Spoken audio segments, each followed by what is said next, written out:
Welcome to Volume 4 of the Royal Road to Card Magic. Hopefully, as I always say, you've followed through the previous 3 volumes. It's very important not to skip forward. Learn whatever you can and take things one step at a time.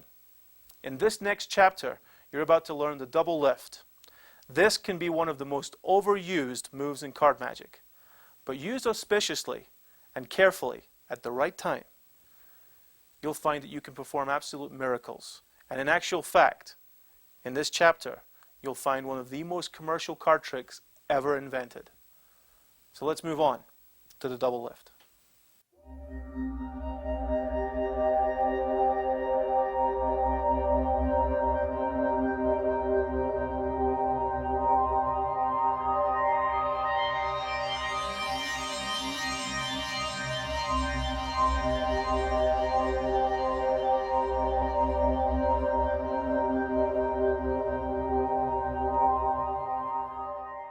You're about to learn one of the most useful sleights in card magic. The method taught in the Royal Road to Card Magic is actually very, very simple. But I'm going to try and give you a better method. I'll explain why as we move along. First of all, here's what's taught in the book. Begin with a deck of cards. When you're ready, you can shuffle the cards as much as you like, but when you're ready to show the second card from the top, take your first finger against the edge of the deck and just push backwards slightly, okay? Like so. It's a little bit too much, just exaggerated for you, like that. And what that creates is a little wedge at the top of the deck, which will make it easy for my right thumb to feel the second card as I lift it up. So my right thumb is going to come over like this and lift up the top card and then the second card. 1, 2, like that. As it does that, my pinky is then going to slide in just beneath the second card. Now it doesn't go into the deck like this, rather it just hugs the side a little bit so the card can't fall down. So I lift up 1, 2, and then let go. And I've got the tiniest break underneath those 2 cards. I'm going to widen that just a little bit for you to see, like this. I'm now ready to do double turnover. From here we're going to continue with the Royal Road method. Now remember that I'm discouraging you from using this method, but hopefully you've read it and tried it for yourself, and you'll be familiar with the technique. I'm going to take the card here, like this, turn over onto the top of the deck. Now, again, finger goes in like this, the thumb is on top, I turn over, moving my hand from palm up to palm down in an arc. And as I do that, the card turns face up. I also leave a little bit of space at the front like this. That's about ½ an inch. Now it's important that the back edge is square and that the side edges are square. The side edges are covered by your fingers and your thumb. Note that during the double lift at all times you keep your thumb to the side, which will make things a little bit easier. Now I take it, it's already down jogged, in other words it's stepped towards me. I take it and I turn it back over to complete.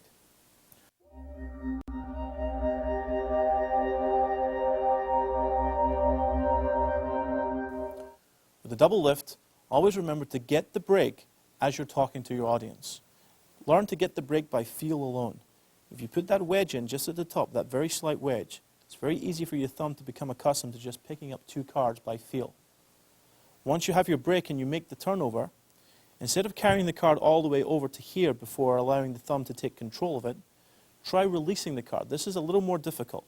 The card comes to here and I let it fall all the way. Now of course if I'm turning it down I don't need to hold a break. But when I let it fall and catch it with the thumb, I'm catching it only here. That falling action is very convincing. Again, I have the break with the thumb, I release and retake the break with the finger. The break of course should be as small as possible. So I make the turnover like this. Practice catching it with the base of the thumb, releasing, and taking over the break here. Once you've done that, you can allow this end to collapse against the base of the thumb, like so. And the falling action is very convincing, like this. Before you let it fall, make sure that this long edge is all the way over to this long edge. In other words, don't let it fall in the middle, because as it moves across here, the double will separate. So pull it all the way over and let it fall, like so.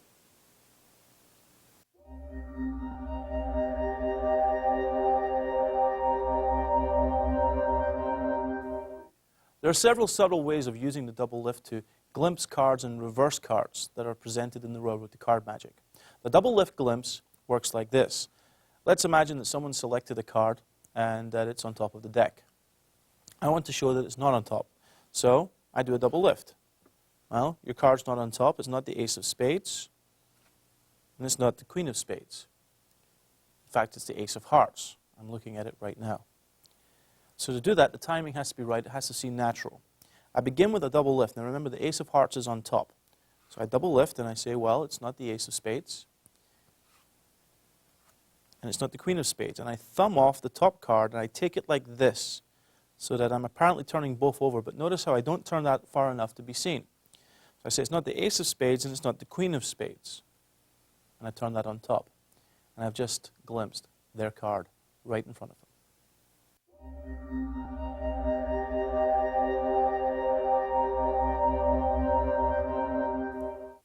This time we're going to reverse a card from the top using the double lift.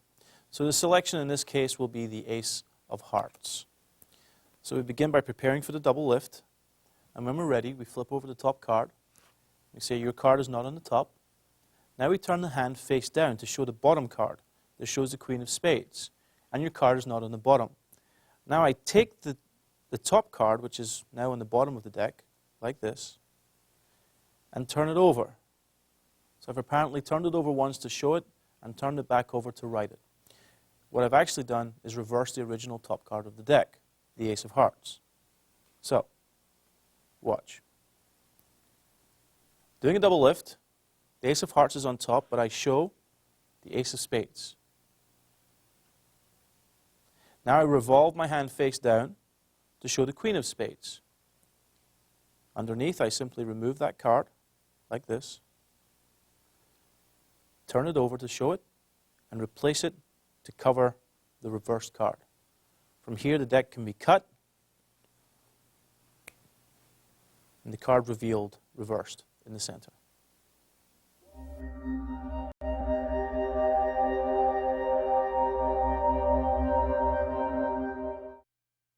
Okay, I'm going to have you remember a card, and I'm going to have you remember a card, and I'll try and make it as easy as I can. So, let's see. Remember the ace of diamonds. Okay, that's your card. So your card is? The ace of diamonds. The ace of diamonds, like that. And the same thing for you, okay? I'll do it really slowly. That's your card, the queen of clubs. And hold your finger like this, okay? Put it on top of the queen. Okay, so this is? The ace of diamonds. Okay, that is? The queen of clubs. The queen of clubs. Snap my fingers. And now this is the queen of clubs. And that? It's the ace of diamonds. Just like that. Very good. Wow.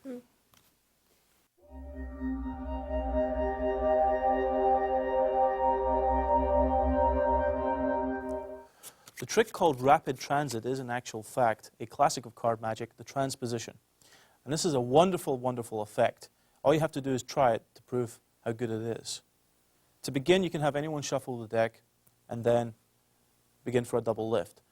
A little bit of advice. I prefer to make sure I have cards that I want for this trick. It's important that the cards are as different as possible and as easy to remember as possible. So the two I always use are the queen of hearts and the ace of spades.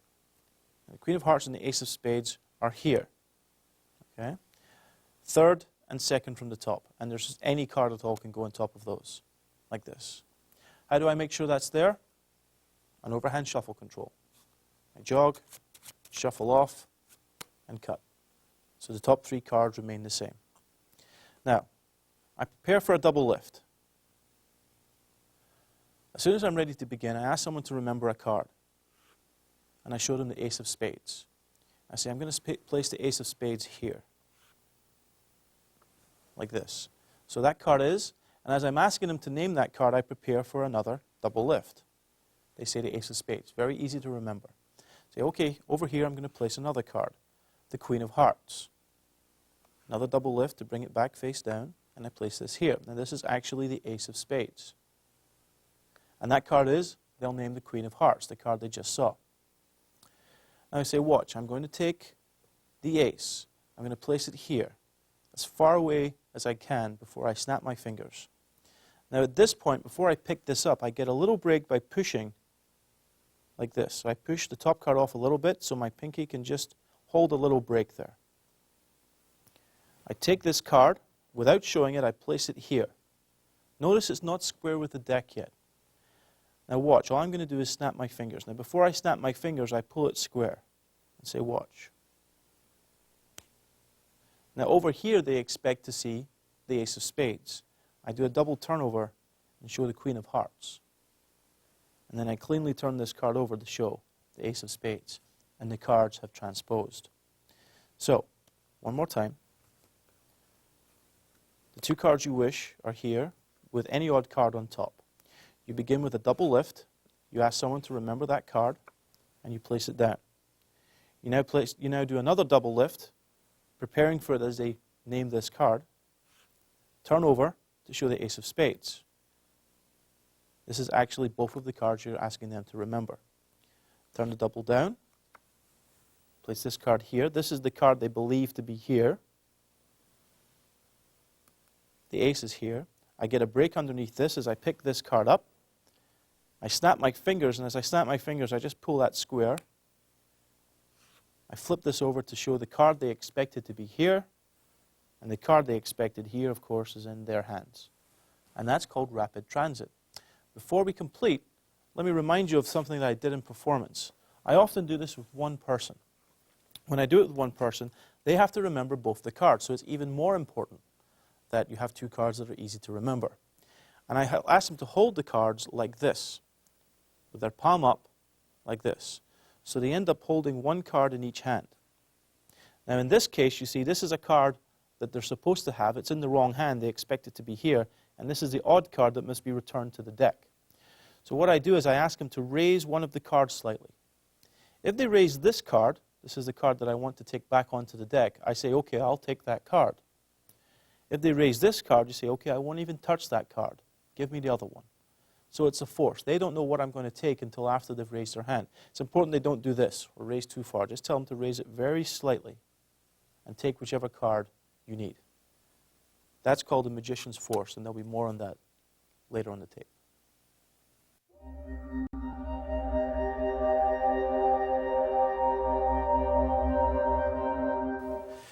You know, I've noticed that there's a card in every deck that's stronger in personality to all the other cards. You don't believe a word of that, do you? No. In actual fact, it's true. This particular deck, I've noticed there's one card, it's the Eight of Clubs. It's stronger than all the other cards. And I know this because whenever I perform a trick, it usually tries to be selected or it pops up. Whereas if I turn over the top card of the deck, you see the Eight of Clubs. There it is. I'll do it again. I'll take it and put it into the very middle of the deck like that. It goes all the way in. Slowly. If I just wait, it comes back up to the top. Now, this means it's a little bit more ambitious than all the other cards. Tries to rise to the top. Let's see. If I shuffle the cards, just lose it in the deck for a second. Like this. Give it a shuffle. All right. Now I feel good. I feel chances are good that the 8 is back on top of the deck. Spooky. Spooky, yeah. Look, I'll do it again. I'll put the 8 right into the middle like this. I'm going to push it in. Watch.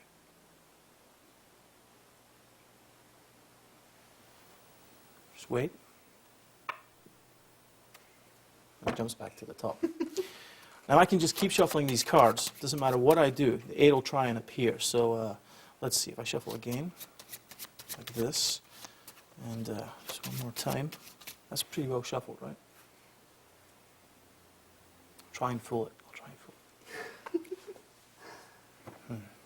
Yeah. You fold it. Not really, because I was going to use the bottom card of the deck, and that's where it is. There. Look, we'll do it in slow motion this time. I'm going to take the 8, put it right in the middle of the deck, like that, okay? Now watch, just let me pull it out a little bit, okay? In fact, I'll cut it just a little bit deeper down.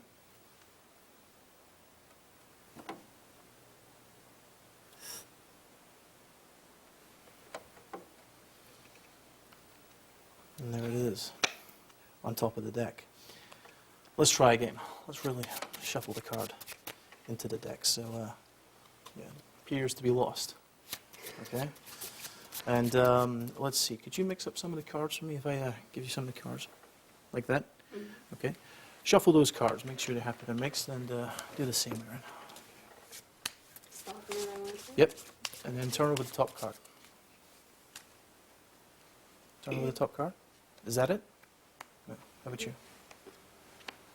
You know what the problem is, don't you? It's just more ambitious than all the rest. Like that. How do you do that?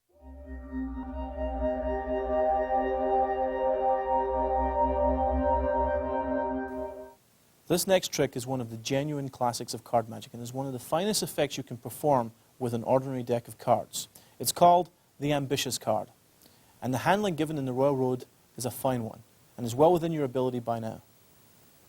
To demonstrate this, I'm going to use a blue-backed 8 of clubs rather than the ace of spades. You'll understand why in a moment. I'm also going to take out the 9 of clubs. To begin, the 8 of clubs goes on top like this and is followed by the 9. So you see you have a 9 and an 8. Now I begin by shuffling the deck while I tell the audience about one card that appears to be more prominent than the others in this deck. As I'm talking, I perform a double lift, get ready. I pull up 2 cards and get a break underneath. So, I perform the double lift. This shows the 8 of clubs. I say, this is the very card. I turn it over, and I begin to insert it into the deck. I take the top card, which is really the 9. I push it into the middle like this. Notice that my fingers are over the index here, like so. And as I insert it into the deck, I keep my fingers here, so that I can raise up the hand to show the 8 being pushed into the deck. In actual fact, of course, it's really the 9. This is a very good show. So I show an 8. I take this card and I push it in, and I'm apparently showing the 8 again before I square it with the deck. Now if I snap my fingers and slowly turn over this card, they see the 8 has returned to the top. Now I continue. I turn the 8 back over and I shuffle. I run one card, I in-jog, and I shuffle off. And then push up here to form a break and shuffle off to the break, like so.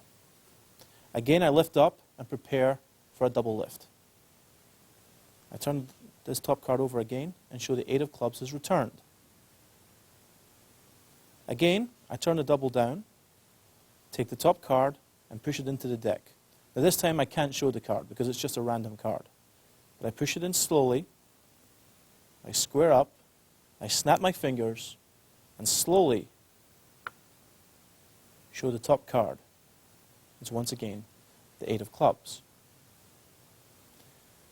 Now I shuffle again. This time I'm going to shuffle the card to the bottom. What I like to do, however, is do a top and bottom card control. So in other words, rather than just shuffle it to the bottom, like so, I start at the top, and I take top and bottom card together, and shuffle off. And now I say, it doesn't matter how much I mix the cards, and I flash the bottom card. Now I control the card to the top, by pulling back, shuffling over, and bringing the 8 back to the top. This is an overhand shuffle control, which you learned in the first chapter. I bring it back to the bottom fairly this time, like so. So now the 8 is genuinely on the bottom. So in the middle of the shuffle, I can fairly show the bottom card and then continue. And see, that should do it. I think I've managed to fool the 8 of clubs. Now when I turn over the card, of course it isn't the 8, and it looks like I've succeeded, but I say, no, it didn't work, because now it's on top of the bottom. For the next phase, again I prepare for a double lift. I lift up 2 cards. But I won't be performing a double lift and turnover. Instead, I'm going to push forward on those 2 cards like this, the 2 above the break, which steps them forward and keeps them square. And now I take the 2 cards this way, being careful not to spread them. I take the 2 cards, riffle down, and insert them into the deck like that. Riffling down with the thumb like this. Now, the 2 cards are together, but they appear to be one.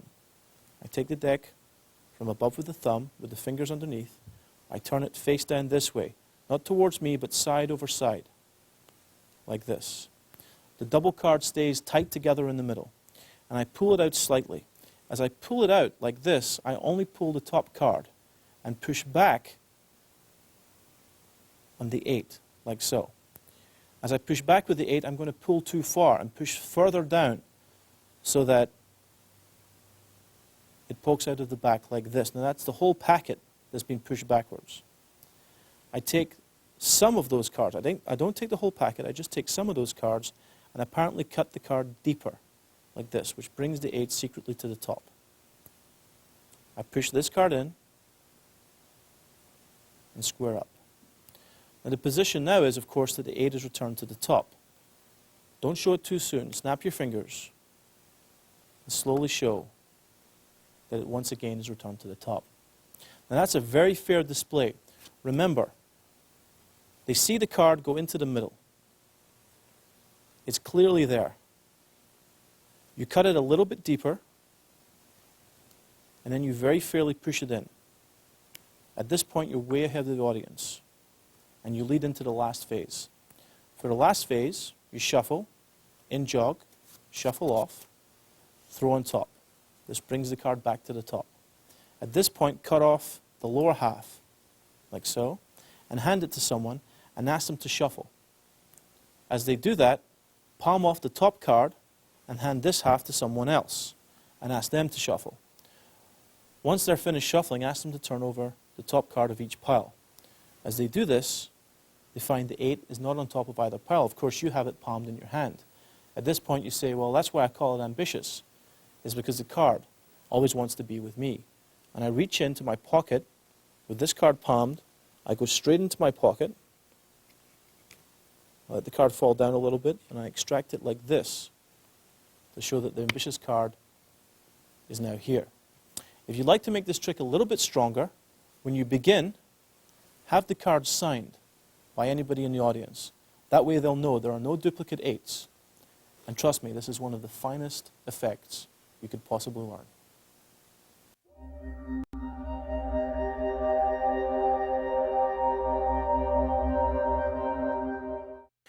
Okay, let's have a card selected.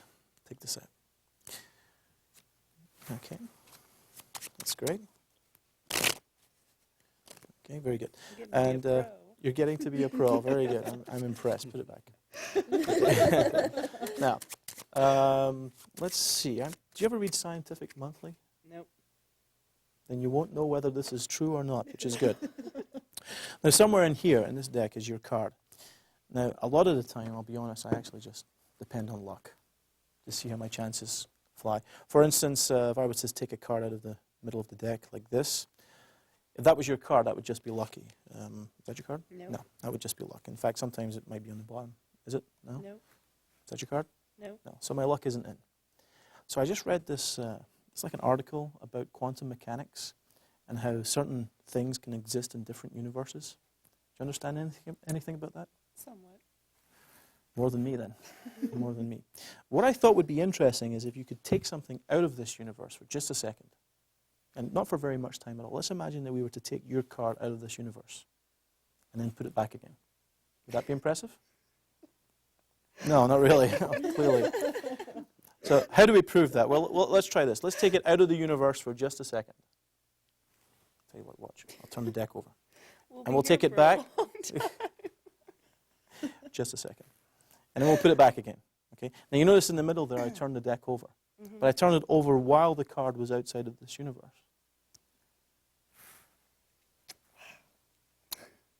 You know what that means? Nope. No. That means when it came back, it should still be face up in the middle of the deck. Like that.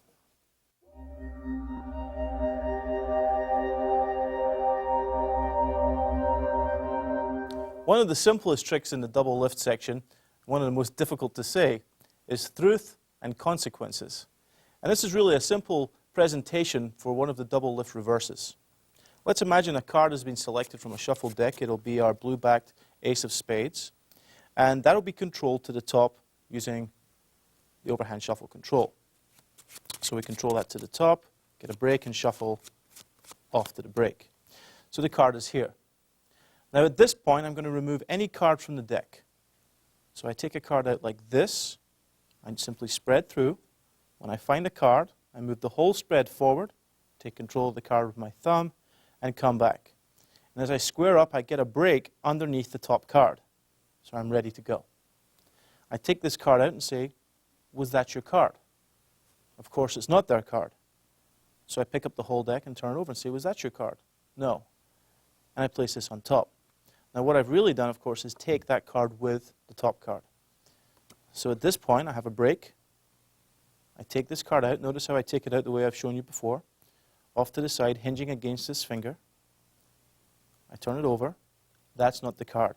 And now I lift it from above with the thumb at the inner end and the finger at the outer end, lifting up both cards above the break and holding them square by applying a little pressure. Don't do this, okay? Just a little tiny amount of pressure just to keep those cards together. Just a little amount. I flip over this.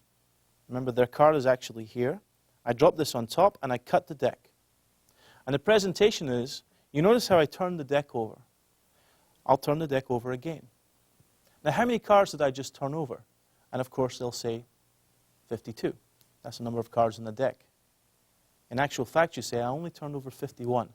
One of the cards in the middle remained face up. And if I spread like this, you'll see your card reversed in the center. It's a simple presentation for a double lift reverse.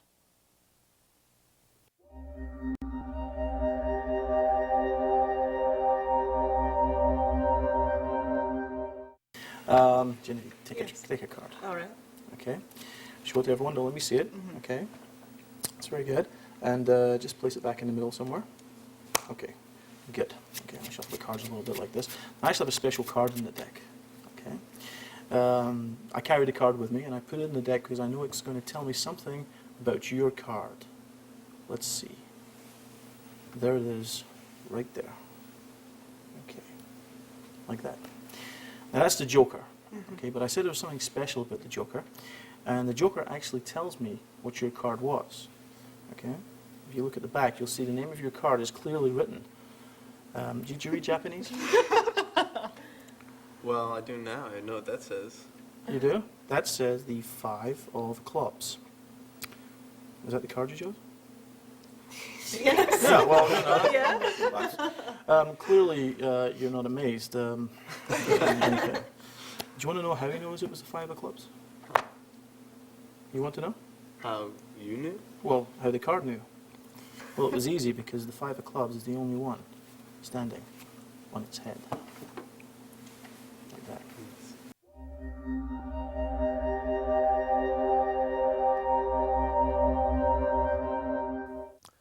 The Insidious Dr. Fool You 2 is nothing more than another presentation for the double lift reverse, but the presentation is actually very strong.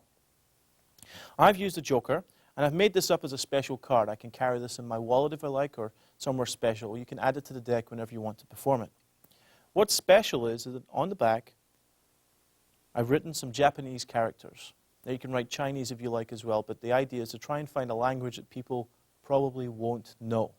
That's the idea of the presentation. Now in this case, this is Japanese, and this was written by Jeff MKii, who's been helping me out on the set. And it actually says my name and hello. So nothing special. So I've had him write some genuine characters. In the book it says, quite correctly, do not try and make these characters up yourself. Okay? Make sure you copy them from an actual Japanese text or from a Chinese book somewhere. Anything you like, even from a Chinese menu. Once you have this, you add it to the deck, reversed on the bottom. And you're ready to begin. You can now shuffle the deck, so long as you keep that card on the bottom, like so. When you're doing this, it's important not to flash that card as you make the shuffle. So this remains on the bottom. I now have a card selected. In the book, it recommends that you spread the cards on the table, being sure to keep the bottom cards unexposed. Otherwise, you may flash that Joker. That's a little bit chancy, so most of the time, I'll simply have a card selected like this, being sure not to spread too far. So once a card has been selected, let's say it's the 4 of spades, I now begin shuffling the cards and ask someone to return the card anywhere they like. When they return the card, I'm now going to throw all of these cards onto their selection, like this. When I've done that, this card will end up directly above their selection. From this point, the trick is complete. If you like, you can do an undercut shuffle, shuffling a block. Take a big block in the middle so you don't disturb the two cards, and shuffle off. Now I snap my fingers and say I have a very special card in the deck, and as I spread, I expose the reversed joker. I now cut that to the top.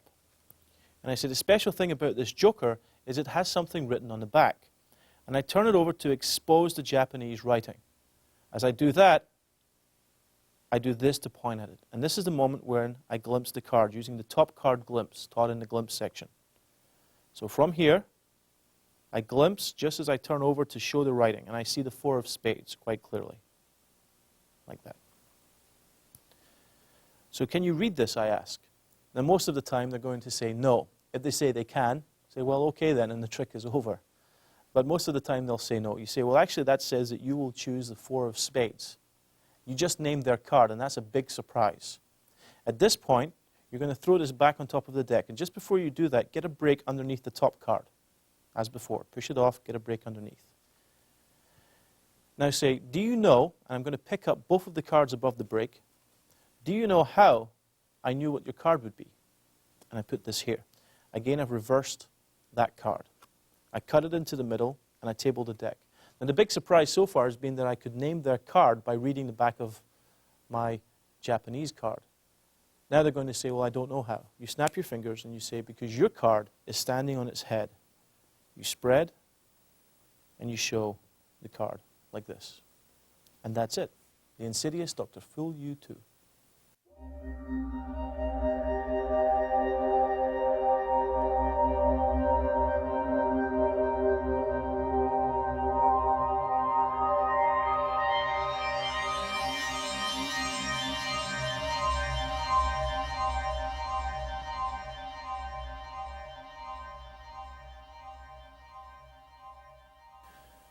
Now we come to one of the most important lessons in the Royal Road to Card Magic. The following sleight is a real challenge to card magicians. Many try and perform it invisibly. The real secret is to perform it deceptively. What you're about to learn is a move that can be performed at the right moment, not while they're looking at the deck. Later on, if you choose to follow card magic further, you will find ways of performing this while people are looking at the deck. But my advice to you is to start the right way. Make sure you perform it at the right moment, which means when people are not concentrating on the deck. You'll see what I mean. It's a difficult move, but give it a lot of time and practice as much as you can. It's called the pass.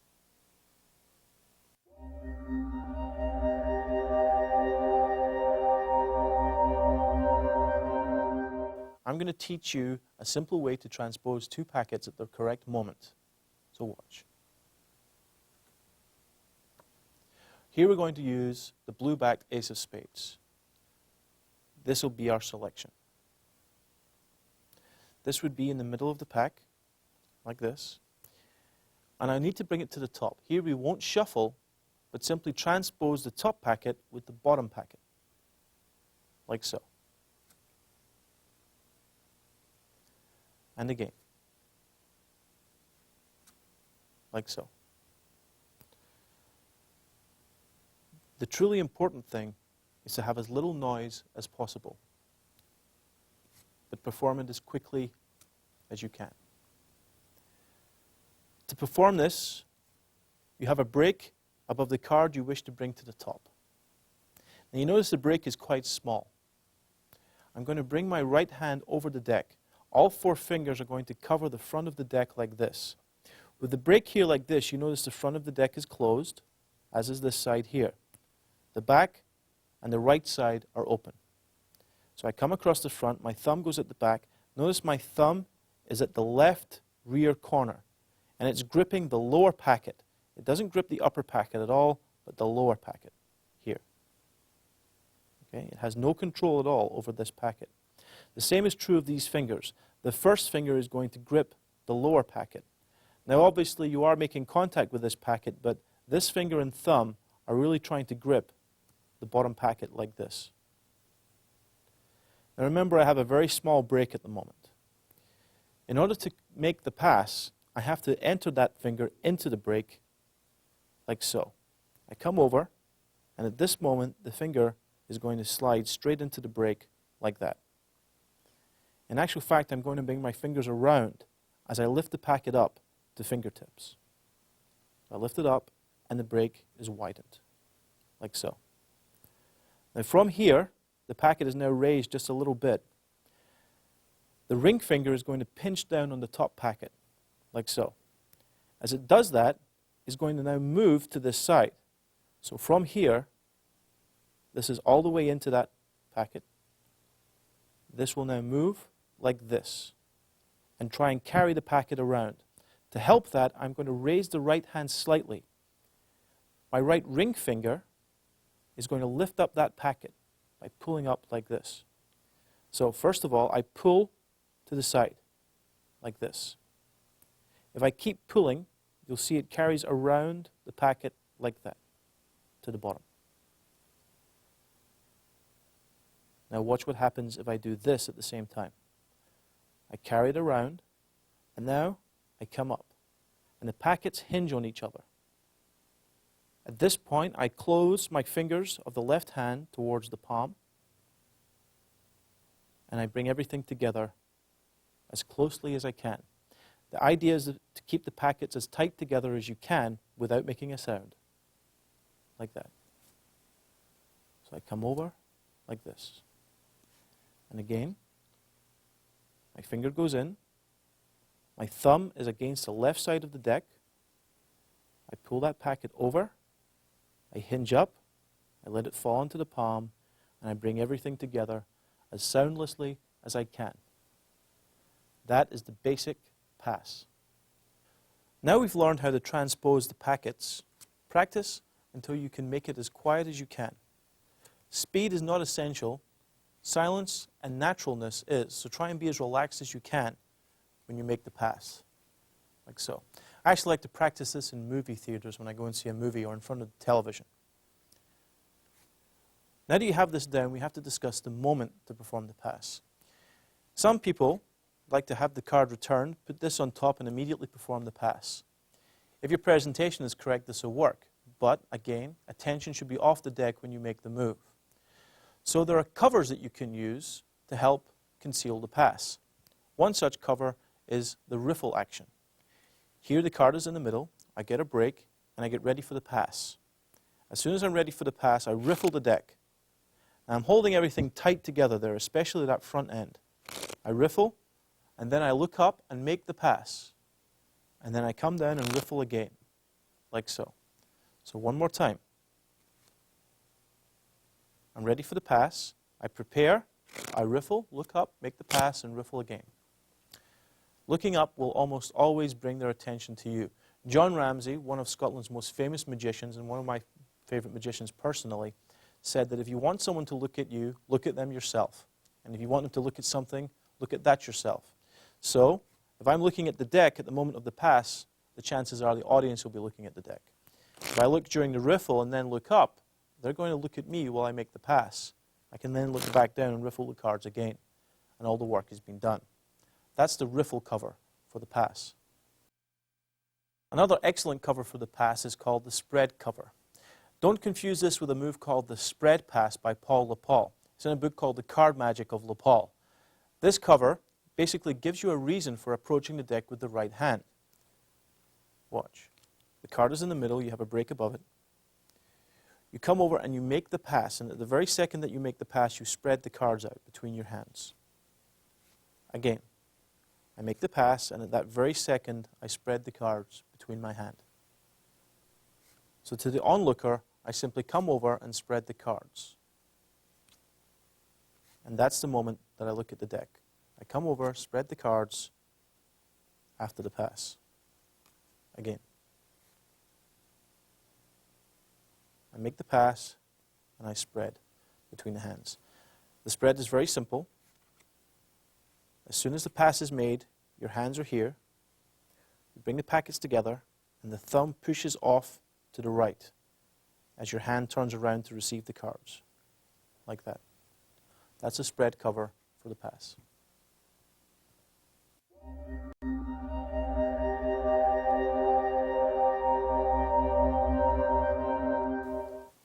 Royal Road to Card Magic has given you the basic information on the pass, how to transpose the packets. Not only that, we've also included one of the finest uses of the pass in this series, Roy Walton's Pass at Red. Now, in actual fact, you can get away with Roy Walton's trick by simply cutting the deck while nobody's attention is here. But the pass, of course, is a much more expedient way of doing this. Now, if you use that trick, you will build up some confidence with this move. To actually improve the move, try this. Instead of making the packets hinge on each other like this and change angles, try and keep the lower packet as flat as possible, so you only hinge it slightly as you make the pass. Make the top packet perform all the movement, coming over, around, and underneath. So in other words, you have to pull sharply with this hand. The left hand will effectively do most of the work. All the right hand will do is support the lower packet in place until it becomes the upper packet. Another important point is to try and keep your hands as relaxed as possible during the pass. Don't tense up. Notice how the bottom packet stays more level. To help you relax, here's a technique. Take the cards here and just squeeze them a little bit. By squeezing them, you're applying tension with your hand, but I maintain the break at all times. And as I squeeze, I go into the break ready for the pass. Like so. As soon as I relax, my hands naturally relax after this tension, and I make the pass. So it's just an exercise. Squeeze, make the pass. Squeeze, make the pass. Please note as well that the pass is not really a table move. It's not a move that you can do because your hand is restricted. Normally, if I was standing, my hand would stand here, and the pass would come down like this, and I would have a little more room to work. When my hand is against the table, it's a little more difficult. It is an excellent move. Please keep practicing it. It will be rewarding.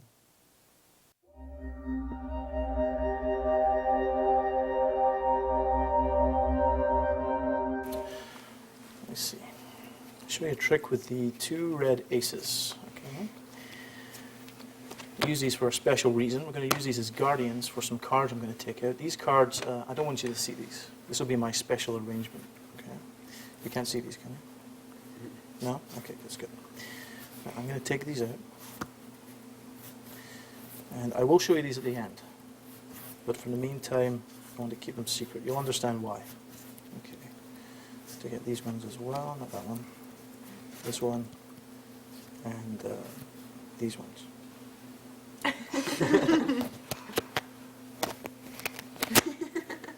Okay. So they go there. We also need a couple of these. Okay. All right. So we take 3 of these. Put them there. Now, let's mix these up. You don't know anything about these at all, but this is my special arrangement. And just so you know where it is, I'm going to put it between the 2 aces, like that. And to make sure I can't do anything with these cards, I'll bury them in the middle of the deck, like this. So you can see special arrangement trapped between the aces. Okay. And Aaron, I want you to take any 3 cards from between the arrangement. It's important that you don't look at them just yet. Just take them out one at a time. Okay. Okay? From anywhere. Any 3. That's 1. That's 2. And that's 3. Do me a favor, just deal those in a row on the table. Okay? That's good. Perfect. Now remember I said that I would show you my special arrangement of cards. Okay? So watch. I'm going to take them out like this. Very carefully, I don't do anything. Okay. Place them here. All the cards I took out, every single one, was black. Like this.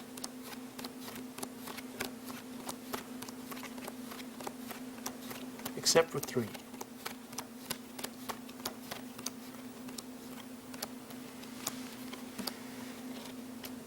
Which happened to be red.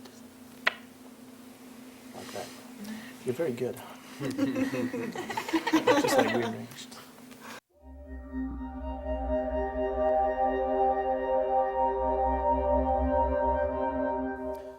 This next effect is called Pass at Red and is not in the original book, Royal Road to Card Magic. In actual fact, it was published in Magic Magazine, a magazine specifically for magicians that you'll find at your local magic shop, alongside another excellent magazine called Genie Magazine.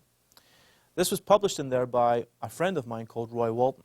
In fact, Roy Walton has helped me since I began in card magic. He was the first person to actually sell me the Royal Road to card magic. This particular effect is, in my personal opinion, one of the finest uses of the pass ever invented, and is an incredibly baffling effect. The reason this is so good is because it creates the perfect moment for the pass by nature of its own routine. You'll see as I perform it. To begin, remove 2 red aces from the deck. If you have 2 jokers that are the same, use those. But I usually just use 2 red aces. And place these like this on the table. Now, I'm going to begin removing cards. I say to the audience that I do not want them to see the cards, so I'm going to take them out so only I can see them, like this. And I keep removing cards. What I'm actually doing is taking out all of the red cards, every single one, with the exception of any 3 that I leave behind in the deck, and you'll understand why in a moment. So as I run through and I find a card, I move it up like this, okay? And again. Now I'm going to leave that card behind. Just leave it behind. And this one too, and move that one up. And I'll leave that one too. So I now have 3 cards left behind. I continue removing red cards, taking care that nobody sees the faces of these cards. If they see the color of these cards, the trick is ruined. So I'm secretly removing all the red cards. Now they see me doing this. I tell them that I will show them these cards at the end, and I refer to them as my special arrangement. So I take the cards out, I put my hand here, and I swivel them off against this finger, and I place them on the table, like that. Now I seem to remember something, and I run through and remove 3 more cards. These 3 cards are in actual fact the 3 red cards that I left behind a moment ago. Like this. I'll explain why I do this in a moment. I insert these into 3 different places of the spread, like that, and square up. And now I shuffle, making sure nobody sees any of the cards. I now have this picture here. I have a packet of cards between the 2 red aces. Remember that picture. Your audience will. Here I have all the black cards. I tell them that I'm going to place my special arrangement between the 2 aces so that they're trapped. And to make sure I can't do anything to the arrangement, I'll place everything in the middle of the deck, and I lift up half of the remaining cards and place these in the middle like that. Now here's the situation. In the middle of the deck, you have all of the red cards between the 2 aces. The outside cards are in actual fact the black cards. I'm now going to ask somebody to remove any 3 cards from between the aces at any point they like, but they mustn't look at the cards. I also encourage them to take the cards into their own hands, okay? So they remove any 3 cards. Let's say they take this one, and this one. And they remove those, and they're holding on to them.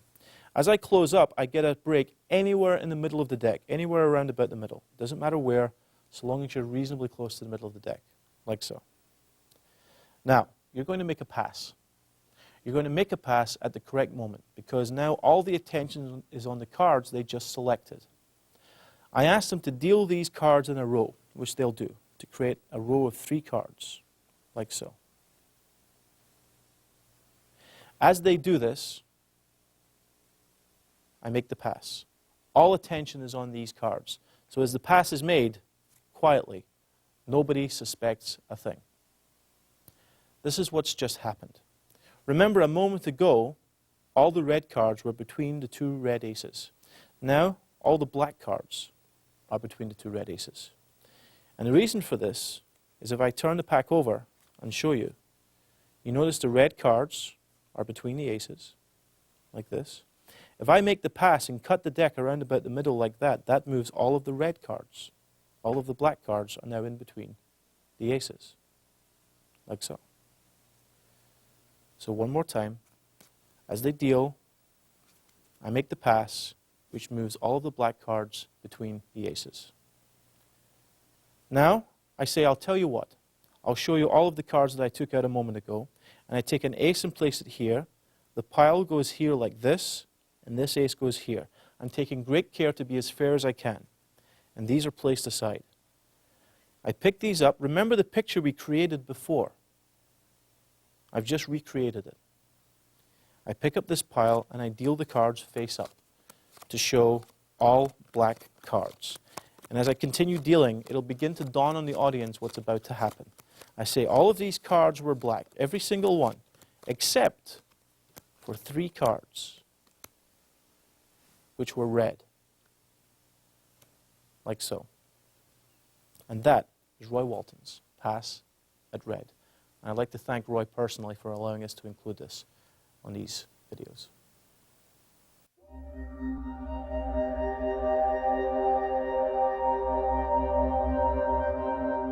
All right, let's check the hat out here.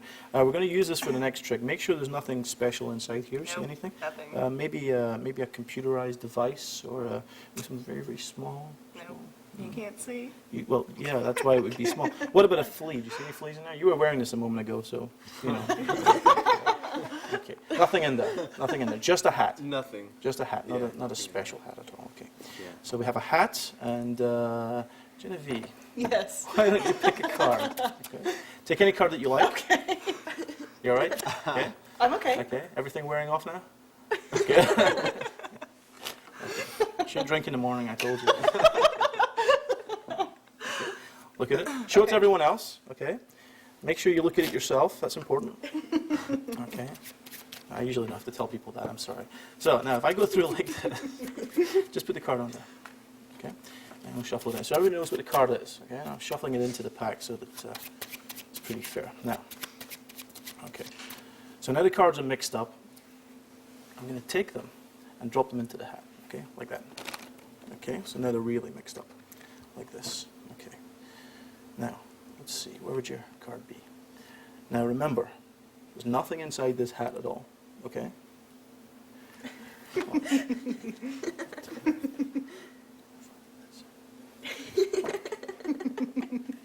Okay, I think we're ready to go.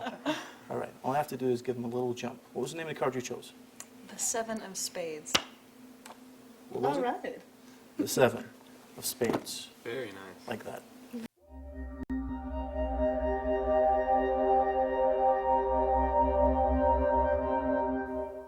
The kangaroo card is a very simple but powerful revelation.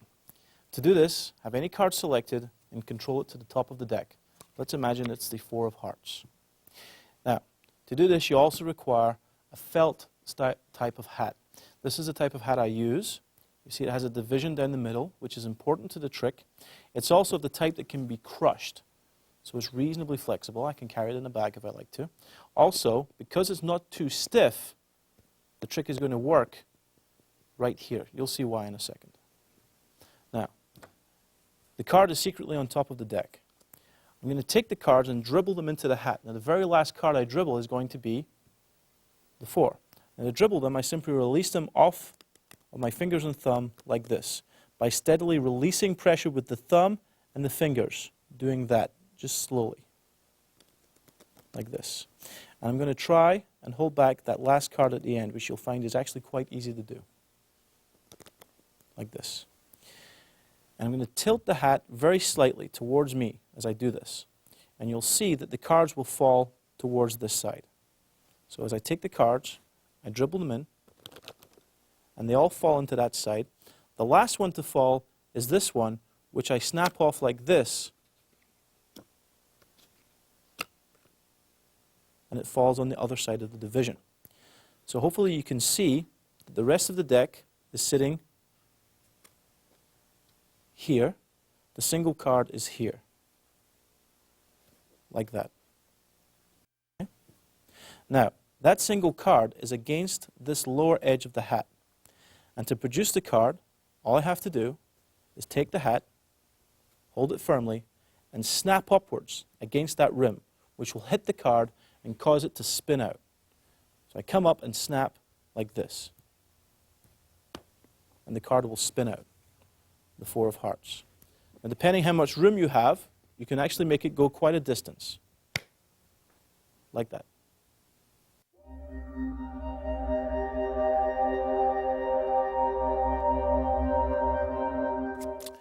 Genevieve, Yes. take a card. Okay. Show it to everybody. All right. Okay. That's good. And put it back. Okay. I'm going to memorize the deck. Ready? Yes. Did it? What was your card? 5 of diamonds. Made you think for a second. 5 of diamonds is the 8th card down. 1, 2, 3, 4, 5, 6, 7.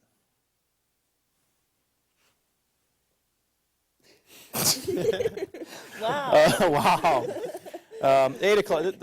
This always happens with this always happens with 8 of clubs. I'm sorry. I should have taken that out of the deck to begin with. 5 of diamonds. Let me just put it in the 8th position. That'll work. Okay. All right. We'll just cut that and move into it. So it was the 5 of diamonds. Yes. 1, 2, 3, 4, 5, 6, 7, 8.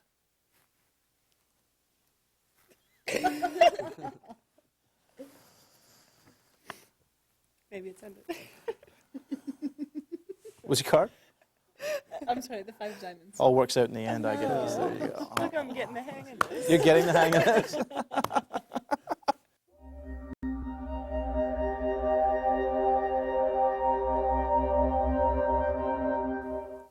Righting a wrong is an excellent trick that has a sucker climax. In other words, you apparently get things wrong, but everything turns out all right in the end.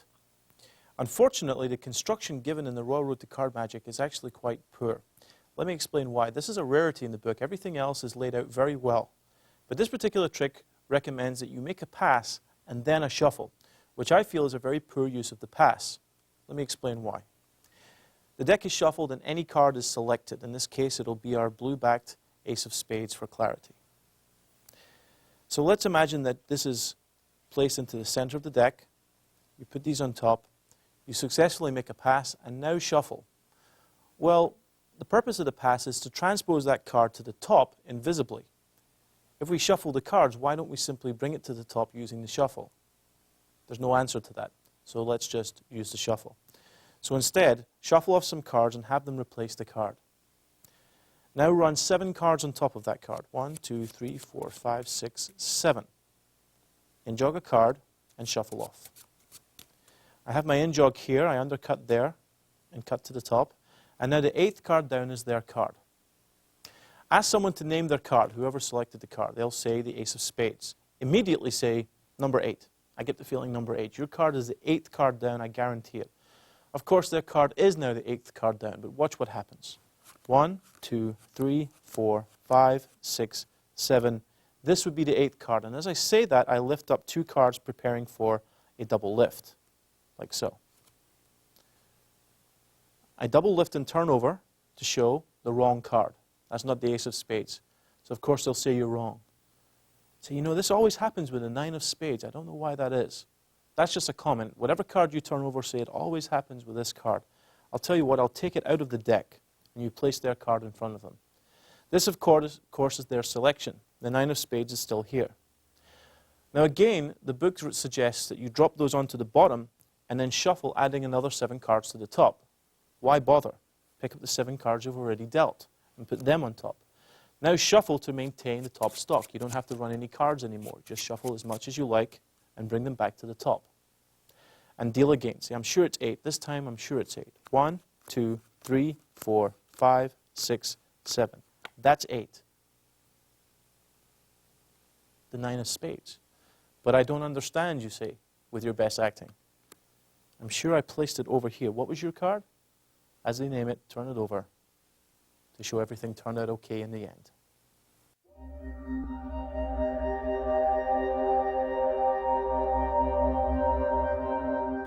Okay, let me show you something unusual. You've probably never seen anything like this before in your life. Probably not. Okay. Aaron, take any card that you like. Okay. Do you want me to look at it? It would help. Okay. Look at it. You can show it to other people if you like to. Just make sure I don't see it. Okay. And put it back here like this. Okay. Your card wasn't the Joker, was it? No, it's No. not. Okay. Let's see. I'm going to put the deck here like this. Okay. I won't change the position of any of the cards. And I'm going to use a handkerchief, which thankfully I haven't used yet. Okay. Now let's see. All I'm going to do is take this and drape it over the deck like that. And the reason I do this is that sometimes I blindfold myself, but I don't particularly trust any of you, so I think I'll just blindfold the pack instead. Okay. So if you lay the blindfold over like this, okay, this way, and then just blindfold it like this. Now the deck is becoming unable to see, which if you think about it is its usual condition. Okay, and again like that. In actual fact, we'll do it there like that as well. Okay, let's pull this out a little bit. All you have to do now is name your card. The deck can't see anything, so just name your card. Queen of Diamonds. Queen of Diamonds.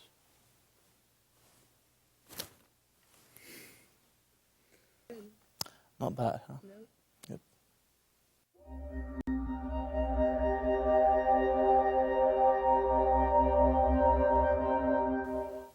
To perform the blindfold pack, you need an ordinary pocket opaque handkerchief. You need some double stick tape. This is from Scotch. Deck of cards. Now any card can be selected. We're going to use our blue-backed ace of spades. But before you begin the trick, you need to prepare the handkerchief like so. Take a piece of the tape, it's more than enough, and stick it to the very center of the handkerchief, right here. Okay. Now, you can fold the handkerchief over onto the sticky tape. So long as you don't press too hard, it won't stick. Now, take the deck, have a card removed, and control that card to the top by any means that you like. It'll be the ace of spades. Place the deck on the table like this, so the long edge is towards you, not this way. Remove the handkerchief and open it up, like so. And you're going to turn it over onto the deck so that the sticky tape will affix to the back of this card. So turn over like this, I lay this over, and if the center lands on top of the card, I know it'll stick, like so. To make it stick, I show the shape of the deck through the handkerchief like this, but I'm really pressing that tape firmly down. Now, to make the fold, bring this corner towards this corner. It's going to stop about here so that the fold does not extend above the deck. You want to stop just short of the deck here. That's the long edge towards me. So I go like this. That's the first part. For the second part, I have to lift up that card with the handkerchief. So to make sure, I lift up with my thumb, like so. I lift up everything and then throw down like this, taking care that this is not exposed to the front where the audience can see it. I can see it quite clearly. Now, I lay everything out, like so. This is harder to do slowly. And I fold it again. This time when I fold it, this corner can be pulled free, like so. If you try this once with a handkerchief in front of you, it's very easy. Now what I have are two corners, one facing away from me, one pointing towards me. To make the revelation, all I have to do is pull sharply like this. And when I do, the handkerchief will unroll, and because we've reversed the card from underneath the handkerchief to on top, it'll appear on top, and thanks to the tape, it'll appear face up, like so. Pull sharply. And their card appears like this. Don't do that.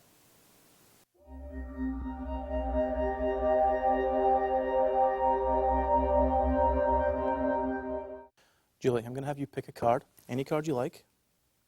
Not that one. I'll go on if you want to. Okay. Look at the card. Show it to everyone else. I won't look. Okay. You done that? And place the card here.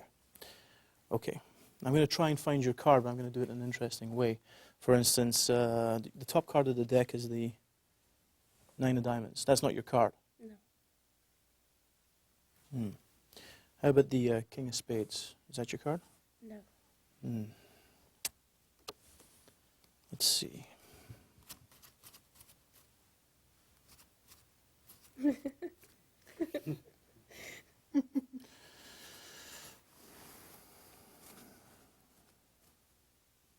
Help me out here.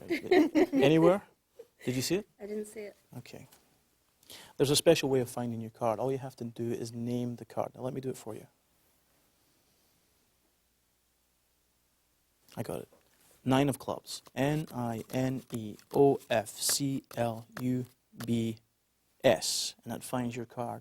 The 9 of clubs. Like that. That wasn't My there. day card. This isn't it? Okay.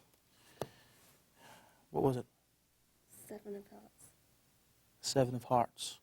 No, I said the wrong card. Well, it still works. If you say the 7 of hearts, S-E-V-E-N-O-F-H-E-A-R-T-S.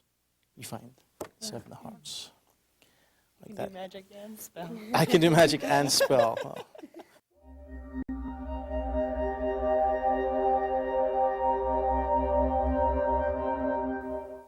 The next effect is called double speller, and I've changed the handling slightly from that recommended in Royal Road. You'll see why. Have any card selected from a shuffled deck, lift off half the cards and have them replace their card on the lower half, like so. Replace the upper half, get ready for the pass, and make it quietly at the right moment. The card is now secretly on top. In the book, it recommends that you use a version of the double lift reverse that requires you to shuffle 1 extra card on top. I think we can do that without shuffling 1 extra card on top. Also, if we shuffle, we didn't do the pass in the first place. So this is what we do. Prepare for a double lift. Remember, their card is on top. Double lift to show their card is not on top. So this is an odd card. And now turn the deck over like so. Reach under and pull out the lowermost card, like this. And as you show them, I'm going to make this gesture, like that. In other words, from here, you do this. This turns their card directly towards me. So I can see their card, but no one else can. I'm looking directly at the ace of spades. So from here, I do this. Just turn your hands toward each other, like that. Now replace this card over the reverse card, and remember the card that they chose. Turn the deck over and say, well, maybe it's a little bit closer, because I thought it would be on top. Pretend like you thought it should be on top. As you spread through, you're going to spell their card, minus 1 letter. A, C, E, this is in your mind only, don't say this out loud. O, F, S, P, A, D, E, that would be S, but we want 1 letter less, so we simply cut these to the bottom. See, I didn't see it here either, I thought it might be near the bottom. Let's see, did you see your card? No, maybe it's a little closer, and again start going through. This time, spell this card here. It's the 8 of hearts.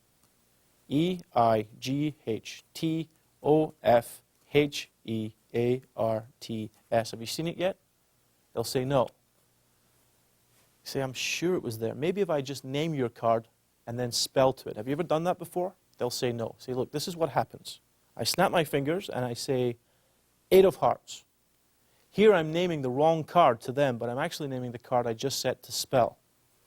And I spell straight down like this. E-I-G-H-T-O-F-H-E-A-R-T-S. The 8 of hearts. That's impressive, but of course, it's not their card. And you say, maybe it's because I did this. I'll tell you what, don't tell me what your card is. Just take the cards and spell. They repeat what you did, but they spell their card, the ace of spades. A-C-E-O-F-S-P-A-D-E-S.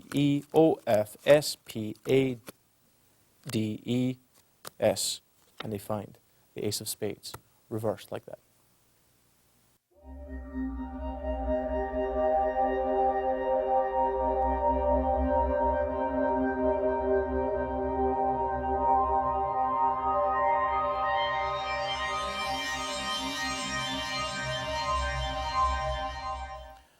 Now we're ready to display some more skill with our cards. These are the miscellaneous flourishes.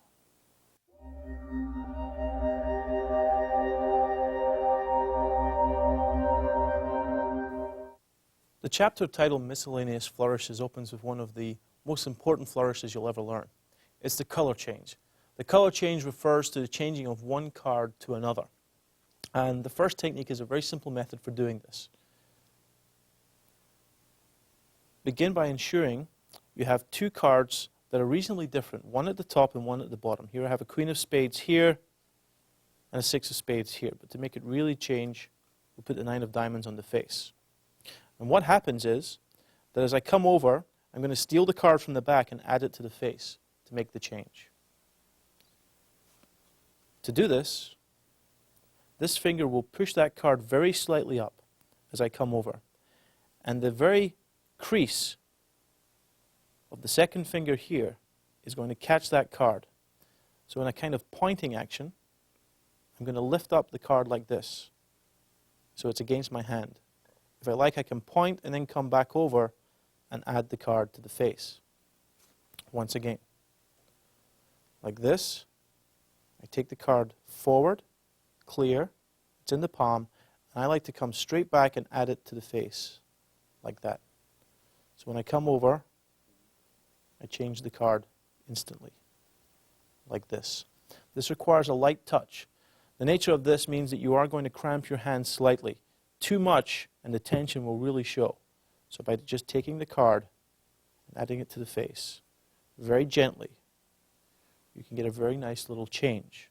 Looks very good from over here, where the deck is facing. Again, steal the card and place it here. Now I'm going to show you a slightly different way of doing this. Begin with two cards on the bottom, which are good for a change, and hold the deck face down. I'm now going to turn the deck face up. I'm going to turn it this way. I put my thumb underneath and turn it like this. But my hand will turn palm down to meet the deck. So as I turn it here, the hand turns palm down. At this point, the deck is like this, and my thumb is against the face card.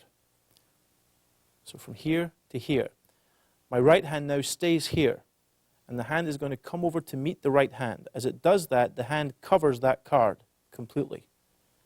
And this thumb pivots out this card ready for the palm. So from here to here, I'm ready for the palm. Remember, this hand is completely covering that card. As soon as it comes to here, I palm the card as I come around, and I show the face card as the seven of hearts, having that in palm. So again, at speed, I come to here, and I've palmed the card. I'm ready to begin. To make the change, I simply come over this card, and as soon as the card is added to the face, I open my fingers like this and spread to show the card has changed to the Jack of Spades. So I come over, take the card, and change it to the Jack of Spades. You don't have to change it instantly. As soon as you have the card, you can wait for a moment, think, anything you like, and change that card to the Jack of Spades. This way is effective, but I think you'll find that this technique is much more convincing, like this.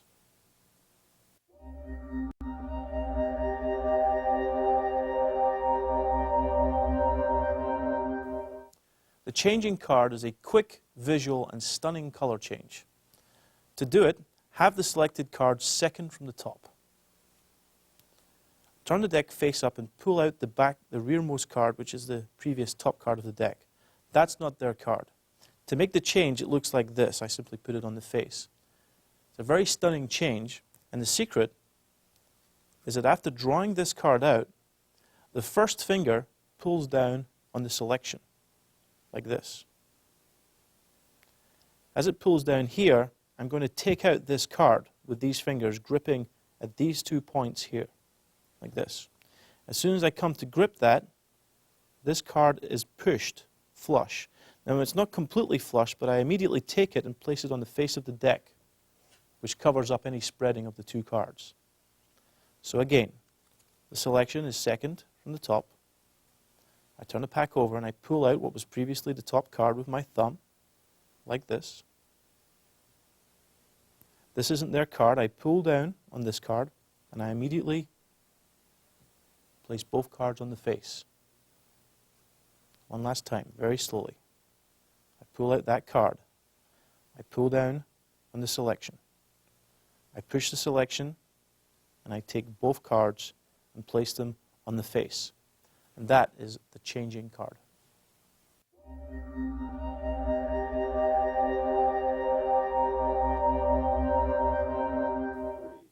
The self-cutting deck is a flourish you should use sparingly.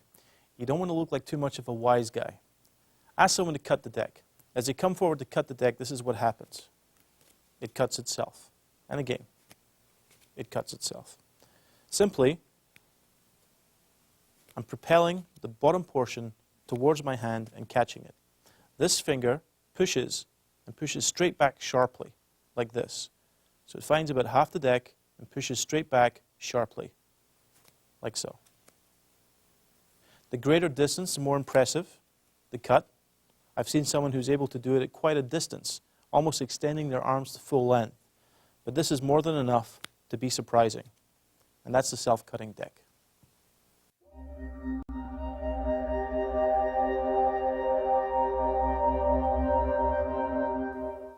A pretty cut is a genuine way of cutting the deck with a fancy feel to it. Now I've changed the handling slightly. It recommends in the Royal Road that you grab the deck like this with the left hand and cut into the right hand, like this. This is unnecessary. If you begin with the deck in the left hand to begin with, you simply lift the deck with the right hand. From here, you do exactly the same cut. What happens is your finger, the first finger of your left hand, presses against the upper half of the deck from behind, here. It lifts up and cuts over like this, pivoting against the second finger of my right hand. Notice how the first finger is curled in here, pivoting into the palm. And then we slap on top. Again, a lift, pivot into the hand, and slap on top. So at speed, it looks like that. Like this. Like that. Now that's a single cut. You can do multiple cuts too.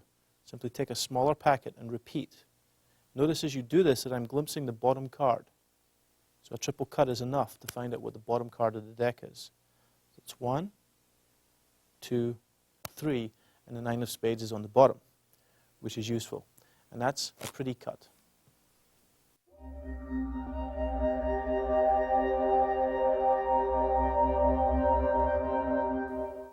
The pop-up card is a way of producing a card. Let's imagine you had a card selected and controlled to the top of the deck, the 10 of clubs.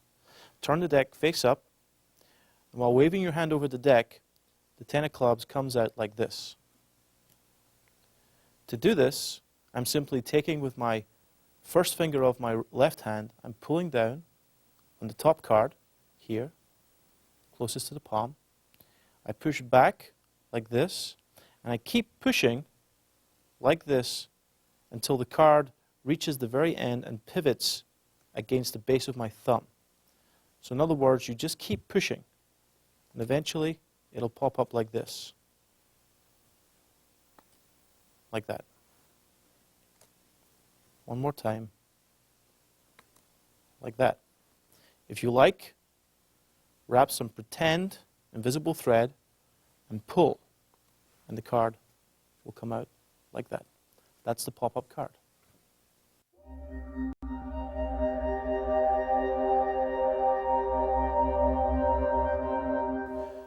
The Charlier cut is a very popular flourish that has several applications in magic itself. Simply hold the deck like so. It's at fingertips, not right at the very tips of the fingers. You notice how my fingertips extend above the top slightly. My left little finger moves to the outside like this to support that corner. The first finger goes under the deck, like that.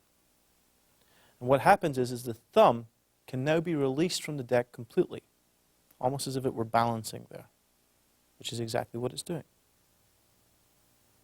The thumb will now support half the deck, lifting it from the lower half. That lower half will now start to move downwards like this.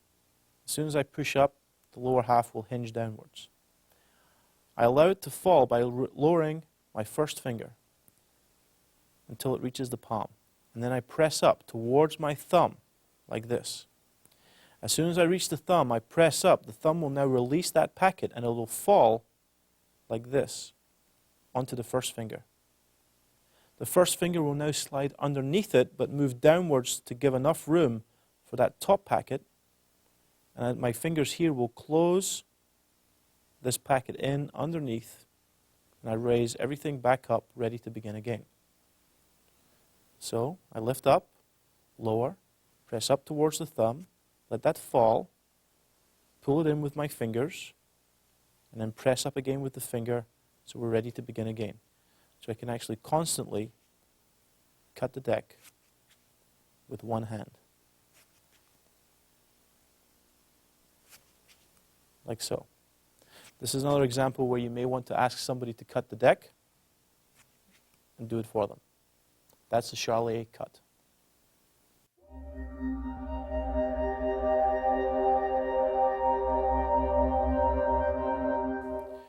The acrobatic aces is a fine use of the Charlier cut. Take two red aces and openly place these on the top and the bottom of the deck. And if you like, bend the deck this way. Or spring the cards into the hand, which will have the same effect. Now riffle the cards, but only riffle the upper half, which will bend the upper half the opposite way. Like this. You'll see how we use that in a moment. Now to begin, take the bottom ace, and you show that as you begin a Charlier cut around about the middle of the deck. So you show this, and you then place it on this half, which is about to become the middle of the deck. Now that's actually going on top of the first ace. This is what gets by people. This goes here. You now take the next red ace, but you don't show it. And you do another Charlier cut. At this point, they'll be watching that as you place that into the middle as well. Now what's just happened is the red aces have returned to the top and the bottom. How does that work? Well, remember at the beginning, we sprung the cards. Then we riffled the top half like this. This bends the top and bottom halves different ways. So when I take this card, the ace of diamonds, and begin a Charlier cut, placing it into the middle, actually on top of its opposite number, and then I take the next red ace, which I don't show. When I do this Charlier cut, you'll notice that there's actually a point in the deck where the two halves meet. That's because we bent the two halves opposite ways, like this. So when I do the Charlier cut, it's very easy to break the deck at that point, like this. So as I show this card to myself and name it, I do the Charlier cut. This is where everyone will be looking. I place that into the center and complete.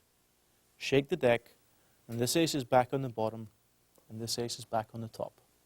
And that's acrobatic aces.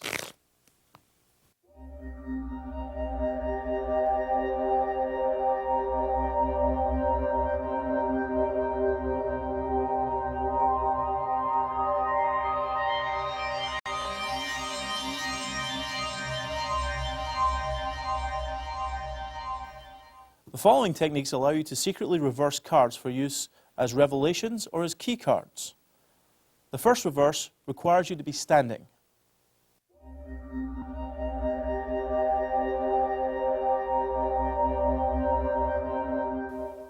To reverse the card against your leg, the hand must fall naturally at your side as you talk.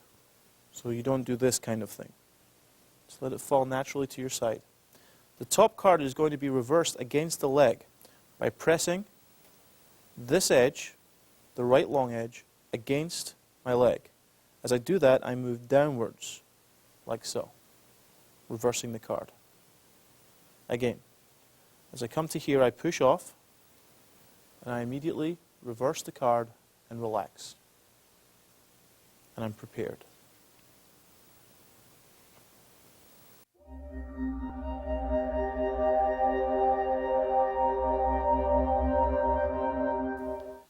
The second method for reversing a card requires you to palm the top card of the deck, like so. Once a card is palmed, bring your hand around the side of the deck like this. As you do that, the card comes to here. The left fingers will now do all of the work. From here, the left fingers go underneath the card and pull it around to the bottom of the deck. So from above, very little could be seen. It's helpful if you use the right fingers to lift up the deck slightly as that card is pulled underneath. So again, from here to here, I lift up the deck very slightly, and the card slides underneath, like so. Another way of doing this is to spread the deck as you do so. As you spread the deck, the card easily slides underneath to the bottom. This reverse should be performed on the offbeat as you're talking, like so.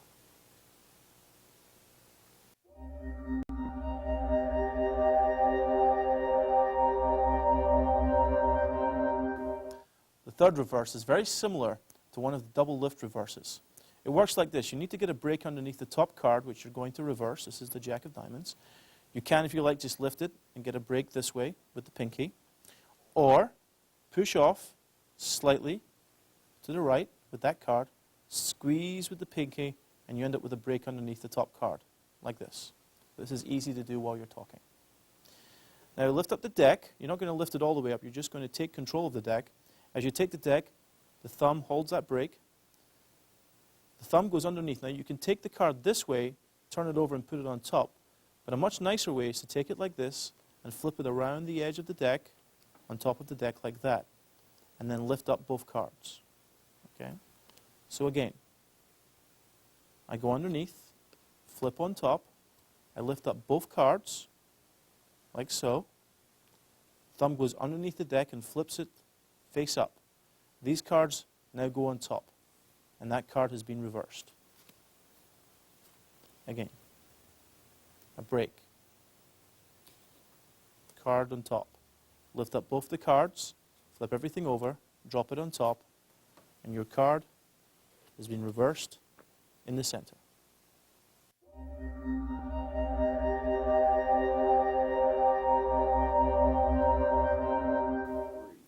The fourth method for reversing a card is excellent.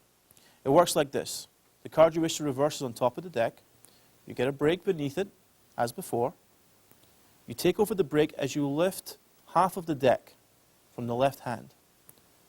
Your thumb goes underneath, turns that half over, and places it on top of the deck. And the right hand now lifts up all of these cards, including the previous top card of the deck.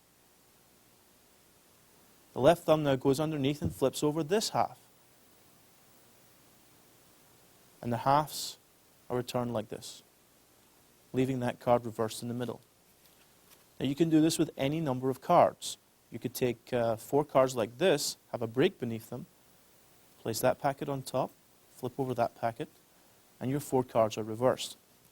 This is a very powerful reverse. So one more time. Take over the break, lift off the top half, flip over the bottom half and feed it on top, like so. And with the right hand, lift up everything above the break. Thumb goes underneath, flips over. You can ask, is this your card or this one? They'll say no. Drop these on top. And the reverse is complete.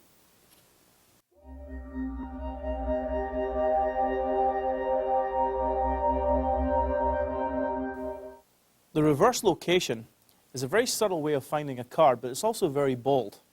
Begin by secretly reversing a card on the bottom of the deck. It doesn't matter what it is. Have a card selected. When the card is returned, let's imagine it was simply the 8 of diamonds, key undercut and put your reverse card on top. You can also do the undercut shuffle, shuffling off a block so you don't disturb those 2 cards at any time. Now you begin shuffling like this. Take a group of cards here, put some on top and some underneath. You just keep taking packets like this, but you're looking to see the reverse card. As soon as you see the reverse card, act like this is a mistake and throw it out. The cards that were previously on the bottom are going to be placed on top. Now, of course, this was on top of the selection.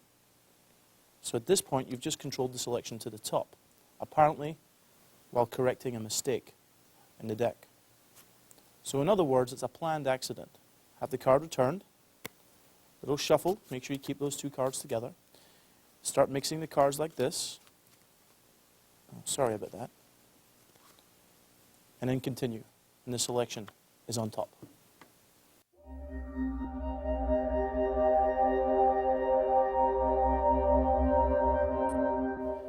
You know, I'm very fortunate that I get to perform all over the world, and I actually live in Scotland, and recently I was performing in England, in a place called Swindon. In Swindon, it's a very nice place. People are usually pretty nice. And unfortunately, I found a place where they like to drink a little bit, a little bar. And I was there performing a few card tricks, and I did a trick where someone chose a card. You can be the person who chose the card. Okay. Okay. Look at the card. Show it to everybody, and put it back there. Okay. Now, choosing the card was the easy part. It was afterwards someone asked if they could shuffle the deck. Now, most people will shuffle like this, okay, which is fine. That's okay. Unfortunately, this person took the cards. He'd had a few too many to drink, and to be honest, so had I. And what they did was this. Instead of shuffling the cards this way or riffling the cards together, they did this. Mixing the cards face up and face down, like that. Needless to say, this made things a little bit more difficult. Some cards are face up, and some cards are face down. Some cards are even back to back. Now like this, it's very difficult to find a card. So, it was late, I decided to take my chances, use just a little bit of the good stuff. Say the name of your card. Ace of diamonds. Ace of diamonds.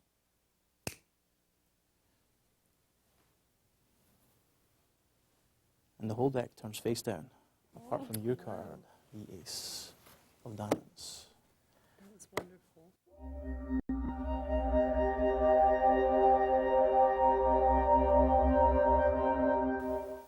A tipsy trick is a classic of card magic. Have a card selected and control it to the bottom of the deck using any control you like. Let's imagine that we just shuffle it to the top and then shuffle it straight to the bottom. So our selection is on the bottom of the deck. Tell the story about meeting someone in a bar and they wanted to shuffle the cards. To shuffle the cards, take a group of cards into the right hand like so. Thumb them off with the left, take the packet, turn your hand palm down. Your right hand goes palm down and slaps on top of the deck. As it comes down on top of the deck, the thumb pushes off more cards. So now we have face up and face down together. Take all of these, turn over, and slap down and push off some more cards, like so. Repeat this continually, taking cards underneath as you revolve the right hand. Keep going until there's only one card left in the left hand. This card is casually slipped to the top, like so. If you do this properly, the deck is in this condition. The top half is face up, the bottom half is face down, and the selection is face down on top. One more time at speed.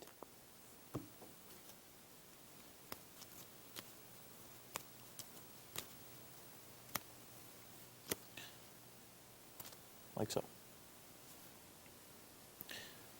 Now to continue, you need to find the natural break between the two packets. If there's any kind of bevel in your deck, this will be easy to find, like so. If not, simply riffle up the end and stop when you see the two halves meeting like so. At this point, you want to take a break here. Now cut above the break to show a face-up card. Say, some cards are face up. Put these on top. Pick everything up above the break. Some cards are face down. And now revolve everything over and say some cards are back to back. At this point, I take these cards and replace them like this. In other words, the whole packet is turned over and slapped on top. Now, if you were to spread the deck, every single card is face down, except for their selection, like so. Now there's another way to do this too. With this card on the bottom, you do the shuffle, this way, like that, nice and messy. Table the deck, lift up about a quarter of the deck, some cards are face up, and now you lift up at the break, so you must be sure to get that break, like so. Some cards are even back to back, and as I do that, I take this packet and I slap it on top. Square everything up, and the trick is complete.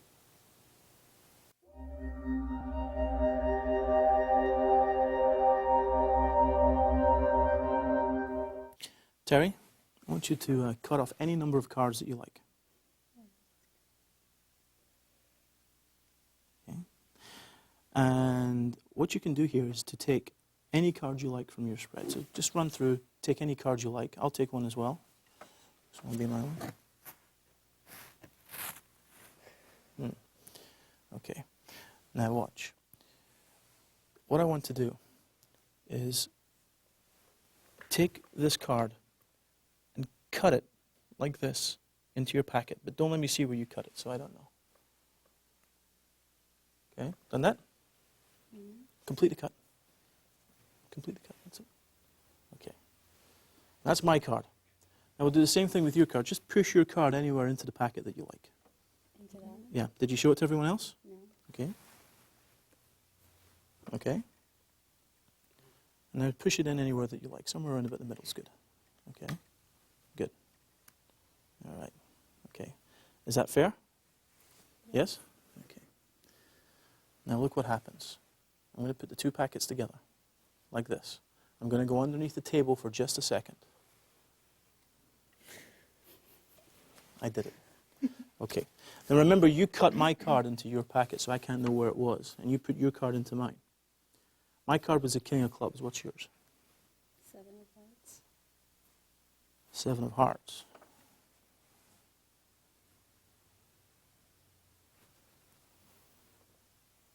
I spread the cards like this. You see there's 2 cards reversed. The King of Clubs and the 7 of Hearts. Like that. Wow.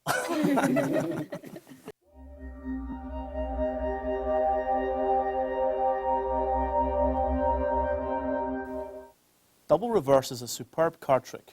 To begin, take a deck and secretly reverse the bottom card. You need to know what that card is. In this case, it's the Ace of Spades. Keep that card in position as you shuffle. Make sure it doesn't flash. Cut off about half of the cards and hand them to someone else. You're going to ask them to remove a card, but to do this, you display yourself what you want to do. You say, look, I'm going to take a card out and look at it. Now, you're the only one who sees this card. It's important. No one else sees this card but you. And place it down and say, take out any card. As soon as they go to do this and all attention is here, you're going to place down the deck, reversing it like so. So now this packet is face up with the reverse card on top. Now remember, you know what that card is. Any card can be removed from this deck, like so. Now I don't need to remember my card because I won't be using it again. But I take it and I insert it into their packet, like so, face downwards. And I ask them to do the same here. When they insert their card, however, it's being inserted into a face-up packet, like so. It's important to make sure these stay square. So they're pushed in like this. Now, take these and put them on top and hold a break underneath. Now here you can either go behind your back or under the table. It's important that you do so quickly. Say, okay, my card is in your packet, your card is in my packet. But if I put them both together and go underneath the table for just a second, look what happens. As soon as I go underneath the table and the cards are out of sight, I simply take everything above the break, I flip it face up, and I bring the deck out like this. So, quickly, this goes here, I go underneath, I flip that over, and I come up, and I place the deck on the table. What was your card?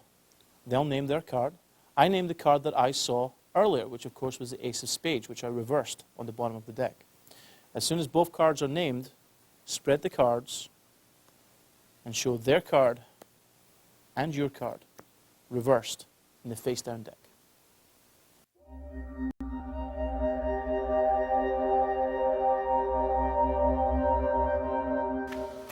Let's try a little mind-reading thing. And Margaret, think of a number between 1 and 10. You have it? Don't tell me what it is. Okay. Okay. I'm going to show you the cards one at a time, and I want you to simply think of the card at your number. Okay? Okay. So don't forget your number either. 1, 2, 3, 4, 5, 6, 7, 8, 9, 10. Did you get it? Okay. Erin, think of a number between 10 and 20. Okay. You got it? Okay, so you've got a number and you've got a number. And you remember your card? Mm-hmm. Okay. I won't look at any of the cards. I'm just going to put them underneath the table.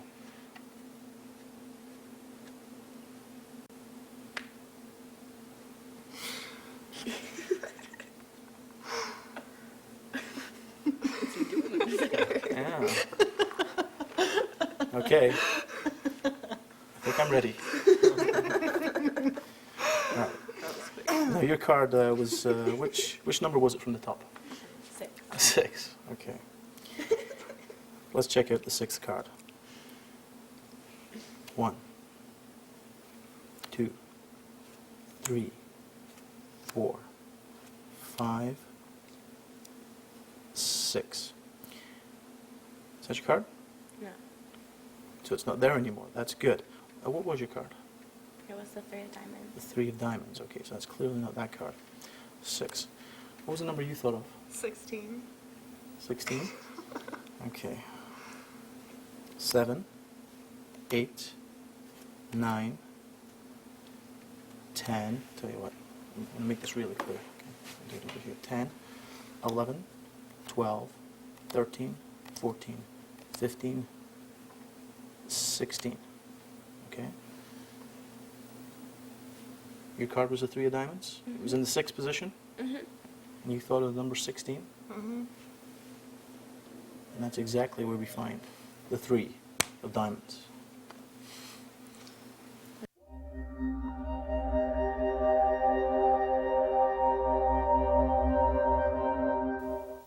The trick called mentalivity is one of the first tricks that I ever learned. To do this, have someone think of a small number, one between 1 and 10. When they've done that, begin showing them cards from a shuffled deck, one at a time, counting the cards out loud. 1, 2, 3, 4, 5, 6. Asking them to remember the card at their number. In this case, it'll be number 6, like so. So notice our blue-backed ace of spades at 6, 7, 8, 9, 10. So I've displayed 10 cards. I place these back on top and say, okay, I know you're thinking of a card somewhere near the top of the deck, but only you know where. Ask someone else to think of a number between 10 and 20. So the first person is between 1 and 10. The second person is between 10 and 20.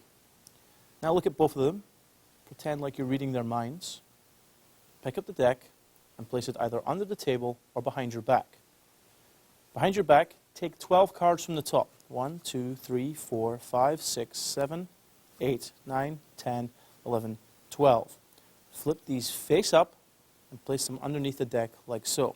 Now remember, we didn't reverse their order. We just kept them in the same order, so the 6th card is still in position. But it's on the bottom of the deck. Bring the deck back up, like so. So the portion you reverse is still on the bottom. And say, okay, I think this worked. Tell me, what was the first number that you thought of? 6. Okay. Well, let's look at the 6th card now. 1, 2, 3, 4, 5, 6. Is that your card? Of course it is not. Now turn and ask for the second number. Let's imagine the second number is 16. At the moment, I've just dealt 6 cards from the top of the deck. I now know that 6 cards from this side is their card. The second number given to me was 16. In order to be able to deal from this side and find the card at the 16th number, I have to continue dealing until I hit the number 10. In other words, you take the first number away from the second number. And you deal that number of cards, after which you must reverse the deck. So that's 6, 7, 8, 9. What was the number? And now I turn and I ask the number. At that moment, I'm going to place the deck on the table like this. 16. Okay, 10. Now I take the cards very fairly. 11, 12, 13, 14, 15, 16. Now that's the number that you chose. Now I couldn't have known your number and I couldn't have known your number. But believe it or not, I managed to move your card to her number, like that. And that's called mentalivity.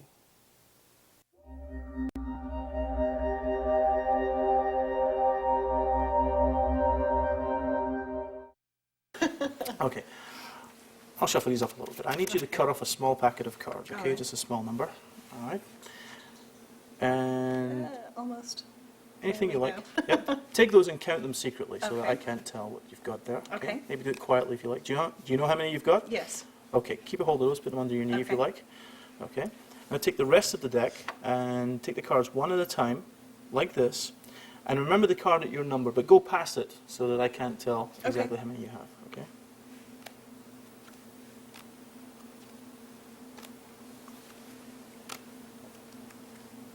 All right. Like that? Mm-hmm. Okay, drop those cards on top. Okay. Take the cards that you have and drop them on top as well. Okay. Okay. All right. And I'll shuffle everything up a little bit.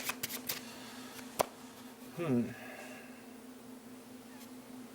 going to show you the cards. Okay. I'm going to try and tell whether or not you've seen your card as I do that. Okay? Okay. You ready? Uh-huh. Okay. Well, there's not much choice there. Huh? Odds are in my favor. Let's try again. I still don't think you've seen your cards. So take a few more cards that time. Nope.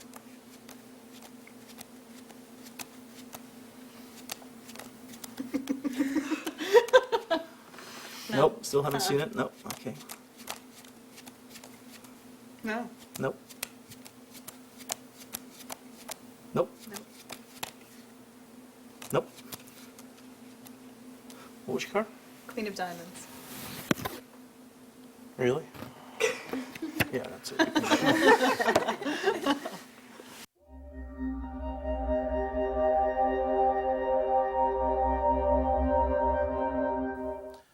Montebank Miracle is a wonderful little principle that you can use for many types of location. It allows you to have someone select a card in a very fair-seeming way, but know the exact location of that card. This is how it works. Have someone cut off a small packet of cards and count that number of cards under the table or somewhere where you can't see it. So they've apparently arrived at a completely random number, which of course they have. Let's imagine they happen to cut off 8 cards. 1, 2, 3, 4, 5, 6, 7, 8. So Jeff, you would take the 8 cards and you would count those. You already know there's 8 cards, so that's good. Place the cards where I can't see them, maybe under your lap or somewhere like that. That's good. Now, those cards are now in his possession. He knows the number, and he's the only one who knows that number. I'm now going to ask him to take the deck. Of course, the deck can be thoroughly shuffled before we begin. He can take the deck and begin taking cards one at a time. As he does so, he's going to take them, look at it, lay it in a pile. And keep doing this, counting silently, remembering the card at his number. But so I don't know which card it is, he's to continue past that card and make a small pile so that I can't tell which card was his. So Jeff, why don't you start doing that slowly? Keep taking the cards. That's 1, 2, 3, 4, 5, 6, 7, 8. Lo and behold, it's our blue-backed ace of spades. That's his card. And he continues, but I have to count how many he deals. 9, 10, 11, 12, 12 cards. So he's dealt 12 cards, which I've counted silently. Take those cards and put them on top of the deck. Okay? Now, this is how this works. The total of cards he dealt was 12. The card you looked at was the 8th card. And you reversed the cards as you dealt them, and then replaced them on top. I know only this. If you take the cards you originally cut off, the cards which dictated which card was your selection, and drop those on top of the deck, your card is now the 13th card from the top. How do I know that? Well, he dealt 12 cards into a pile. I simply add 1 to that number, and after he's returned the original cut-off packet, his card will be the 13th card from the top. If he dealt 14 cards, it would now be the 15th card from the top. So what do I do with that? Well, that's the basic principle behind the Montebank Miracle. How you go on from here is up to you. If you read The Royal Road to Card Magic, you'll find a nice way of producing the card. I'm going to show you another way that uses the palm. The nice thing about this is it uses the palm at the right time. And I've fooled many people with this. Take the deck and hold it in one hand. Now, I know the card is 13 from the top. I'm going to deal maybe 4 or 5 cards, but I count. That's 5. I now take the deck like this and I say You haven't seen your card yet. No. And I deal again. 1, 2, 3, 4. Okay, I've just dealt 9 cards in total. Still haven't seen. Notice how I take the deck again for just a second as I rest back. 10, 11, 12. That's the 13th card. You still haven't seen your card. At this point, when I come back, I palm the top card in my hand. And I come back like this, resting my hand on the table. The table edge will support the palmed card, like this. And I continue. You still haven't seen your card. Now I don't bring my hand anywhere near the deck at all. And I keep going. You still haven't seen your card. And I continue through the whole deck, getting faster and faster. And the tension will build as they begin to realize that their card is not going to show up at all until after I've dealt the whole deck, like this. I now open up my jacket. That palmed card is then produced from my pocket.